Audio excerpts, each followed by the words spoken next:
On this table, I have the best hardware money can buy for a game computer, at least at the time of making this film in 2023. Now, before I go over all the different parts we decided to go with in this build, I've got to tell you about this month's giveaway. The right gaming keyboard can be the difference between life and death, at least in a video game, which is why this month I'm giving away this excellent wireless Cherry MX Red Thermalake gaming keyboard, and if you want it, you can see how to enter down in the description below. So one of my best friends wanted me to make the ultimate gaming rig for him, so after going over some of the options and things that he's familiar with, this is the build list we came up with. All of the parts, by the way, will be down in the description if you want to either replicate this build or take specific parts from it, and of course that's an affiliate link, so it does support the channel and I appreciate everyone who uses it. So we're building this around the i9-13900K with a Gigabyte Aorus Z7090 board. We're going to also be doing 64 gigabytes of 6400 megahertz DDR5 RAM, along with 4 terabytes of NVMe 4 storage, a Founders Edition RTX 4090 for that NVIDIA Silicon,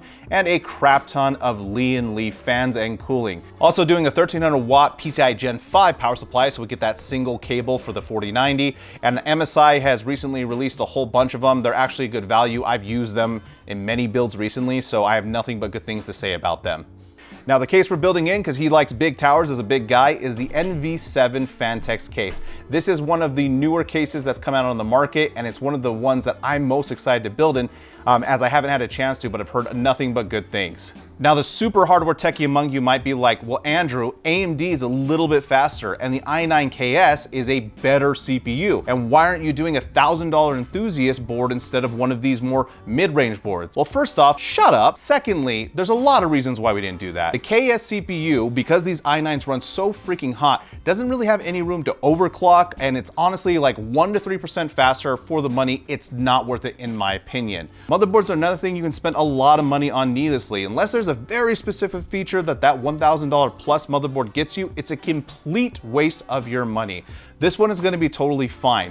And while technically, yes, AMD is a little bit faster when it comes to gaming right now, the reality is that because he's transitioning to 4K with this rig, which we're going to be using the G9 32-inch 4K 240 Hertz monitor with this beast, that difference essentially disappears because your GPU bottlenecked at that point anyway. He's more familiar with Intel. This is what made him comfortable, and Intel also has a better memory control than AMD. I can confirm that from 2 AMD X3D builds that I currently have. And so we went with this so he gets faster RAM speed, more stable, and he's more familiar and comfortable with Intel. But enough chit chat. You guys came here to probably see this build video, so without further ado, let's get started.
All right, guys, wanted to give a quick update. This build is coming along great. Those Lee & Lee fans in this case look sick.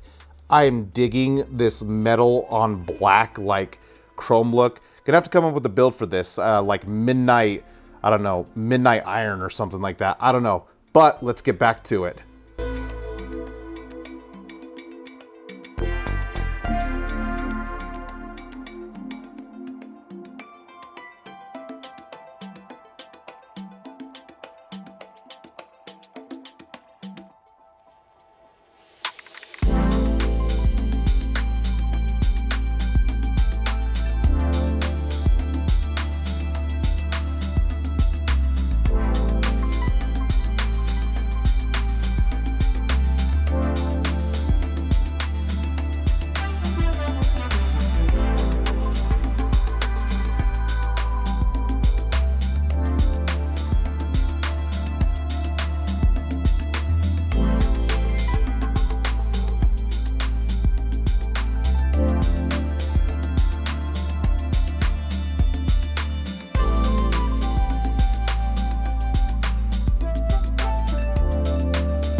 Not gonna lie, this case made me jealous of my own personal setup because I did kind of like a colorless build and now I'm regretting that. I definitely want to make an upgrade myself, but in terms of just this case and the quality and everything, I think it came out great. I think my friend is going to be incredibly happy. I know I'm happy with all of how it just kind of came together. This chrome on black look, this kind of burnished metal look, looks sick. I love this case. So if you like this video, leave me a thumbs up. If you thought it was terrible, leave me a thumbs down. Remember to get subscribed for that video and hit that bell icon so you know when these videos drop next. As always, guys, thanks for watching. I can't wait to see every single one of you next time.